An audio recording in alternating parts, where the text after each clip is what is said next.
part 6 of our conversation with Mike Levine of Triumph. I'm John Beaudin from Rock History Canada. But he talked to Eddie Kramer, and of course, you guys have worked with Eddie Kramer. I mean, were you guys kind of going, hey, you know that time you worked with Zeppelin? Hey, remember the Beatles? You know, what was your reaction to first hearing you're going to work with the great Eddie Kramer?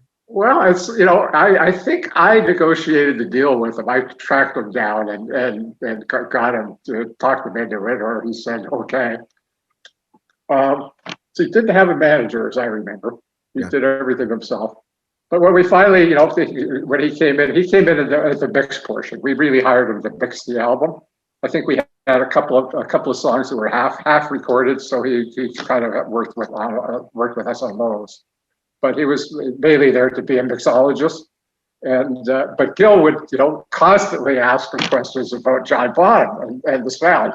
How did you get the sound? How did you get the sound? And he would go, it was nothing special. He just set the mics up. He said Bonham was like, he was built like a brick house, so his legs were like huge tractor tires, those great big 10-foot tall tires. He said he just tapped the bass drum and went boom. And he said, so it wasn't a big deal. Just set up the mics and let him go. So, Eddie, I was always impressed with the work he did with Hendrix, so I was all over him about that. But, we came to blows a couple of times over disagreements. He was a very hard-headed guy. Was he really? Yeah, but that's the way. You want someone to care enough to say, no, this is better this way. I go, no, I like it the other way. And he goes, no, it's better this way. And we finally come to some kind of settlement. But it was fun working with him. Well, I'll ask this. How did your parents react to, you became a rock and roll star. How did they get it?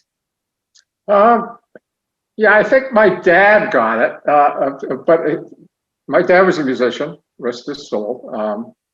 Sam, the jazz band, he was a jazz bass player and a symphonic bass player, played the Toronto Symphony. So they would play at Ontario Place. I don't know if you were ever there, but it was down by the lake and had a revolving stage. And so the symphony would play there. I don't know, in the summer, maybe 10, 12 dates they'd play. But then we were playing Ontario Place. And so I sent a limo for my folks, drives in right backstage.